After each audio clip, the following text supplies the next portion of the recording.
Hi, friends. My name is Marv Matura. Welcome.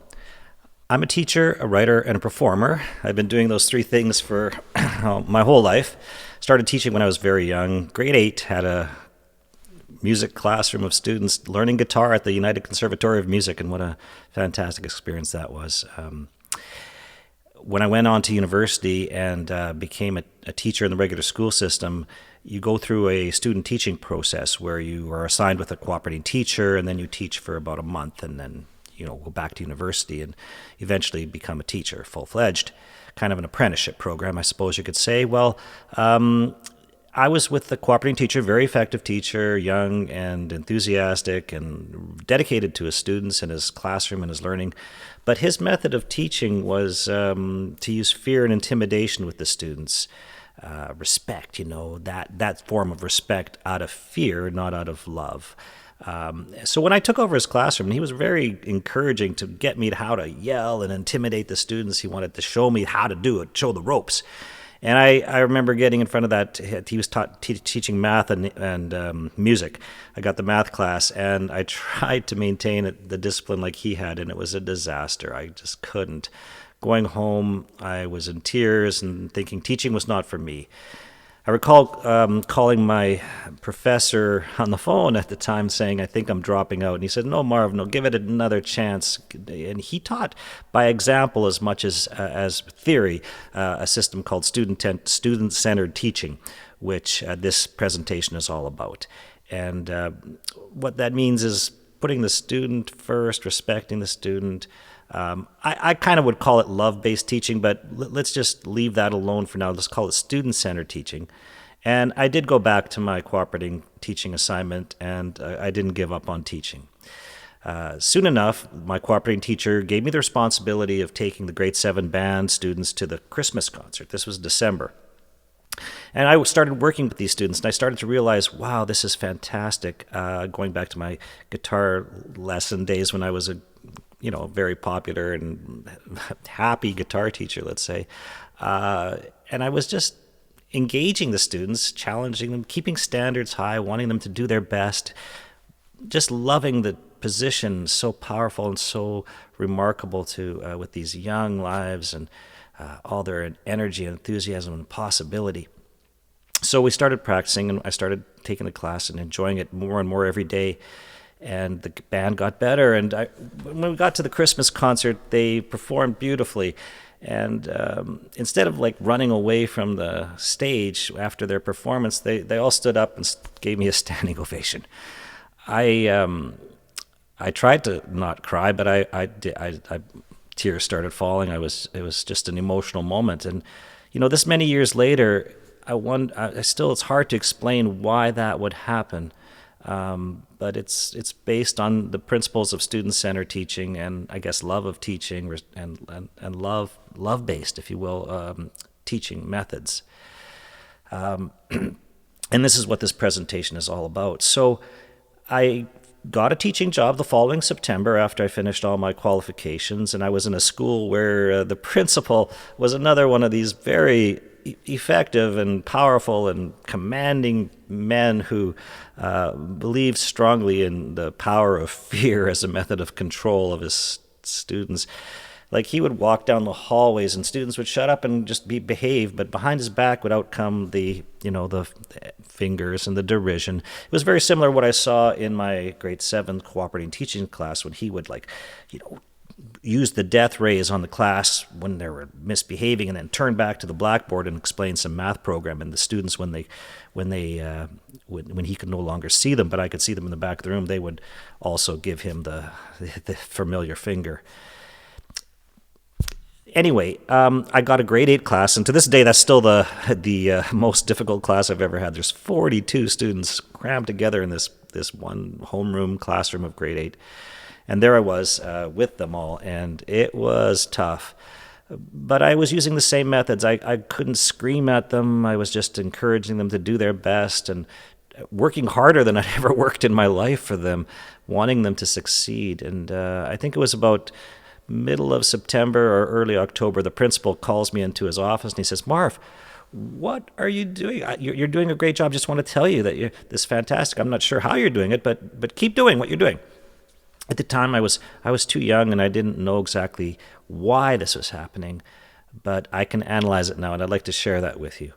And what it comes down to is, just using, I guess, the force of, for lack of a better word, love, as opposed to fear as a method of control. I think teachers kind of break down into two kind of classes: those teachers that the students love, and then the teachers that students hate.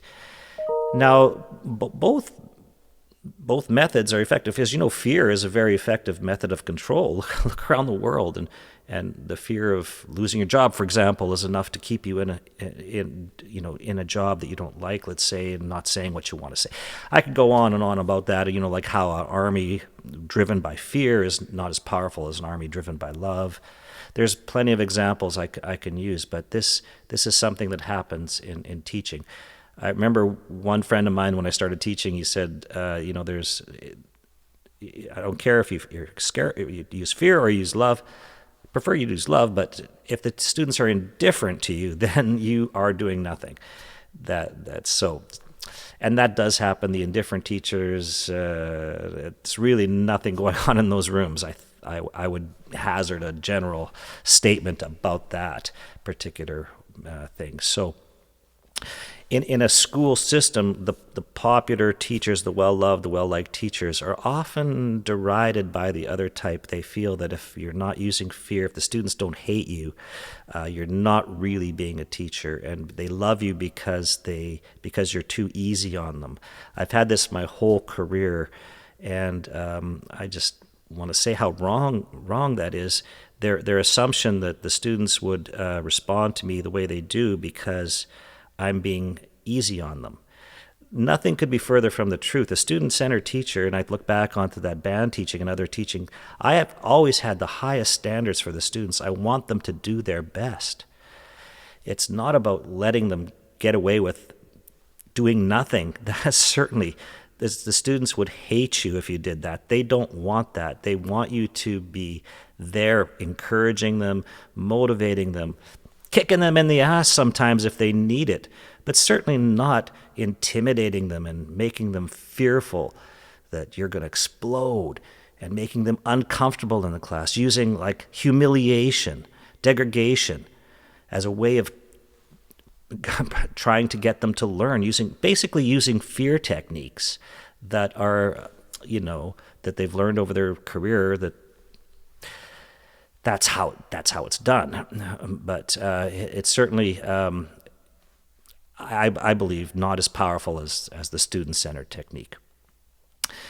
So throughout my career, when I talk about student-centered teaching, well, it's teaching that requires almost everything of you as a human being. It requires you to be forgiving, kind, generous, selfless, and always maintaining high standards, not only for your students, but for yourself, doing your best. Let me give you some examples of what I mean by student-centered teaching in some real-life cases.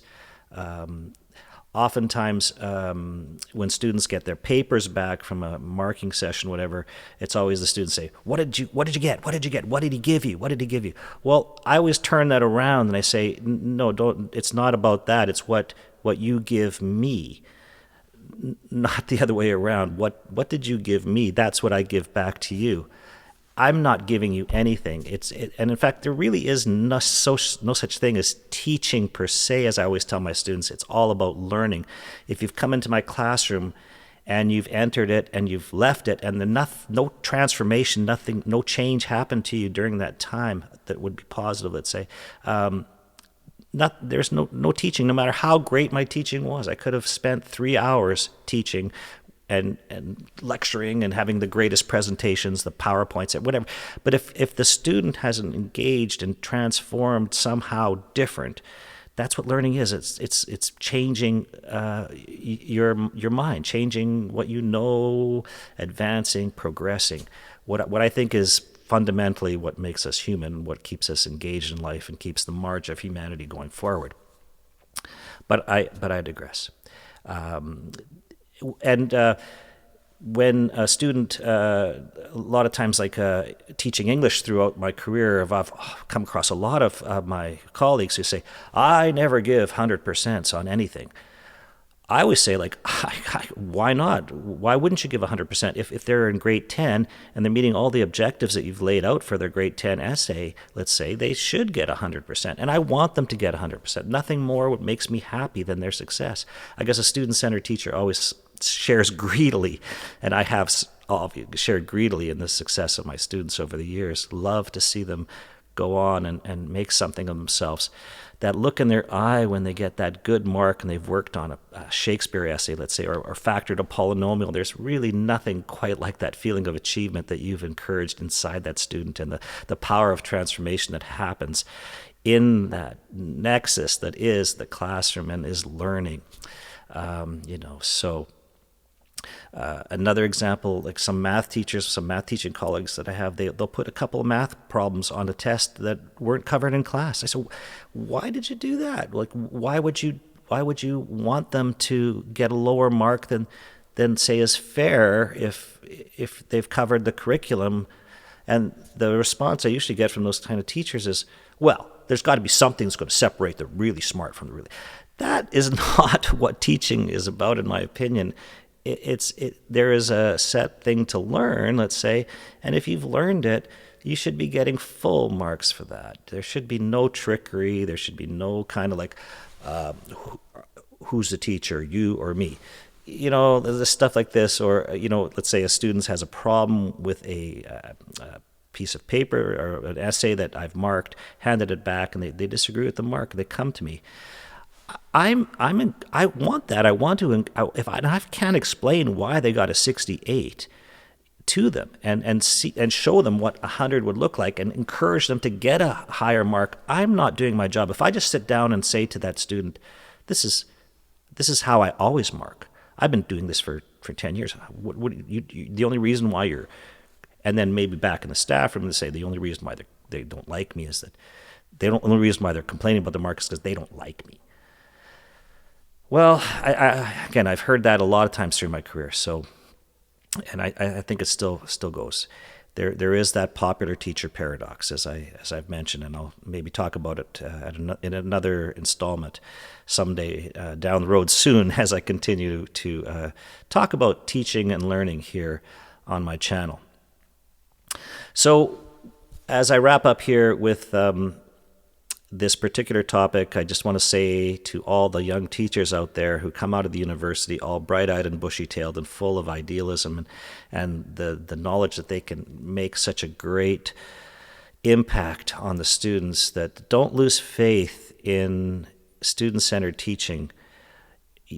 Don't drift back to that fear and intimidation and humiliation, whatever techniques you're using to control your classroom and get the results that you're looking for. Certainly don't become indifferent, and if you're indifferent to your students, you might as well get out of the profession. Keep believing in the power of love and the power of student-centered teaching. You got to keep your standards high. You're not trying to be a popular teacher. Throughout my career, I was always, I guess, what people would say the popular teacher. And again, as I explained, a lot of teachers deride you for being popular, but it's never my goal, and it should never be your goal to be a popular teacher. Your goal is to make the most of those students, make the most of that classroom time that you have with them. You have to really like them, and you have to believe in the power and positive potential of education, what you can do in that beautiful situation that is the classroom. So carry on, friends, and stay positive, stay well, and keep on with that student-centered teaching that is so powerful and so effective. Cheers, everyone.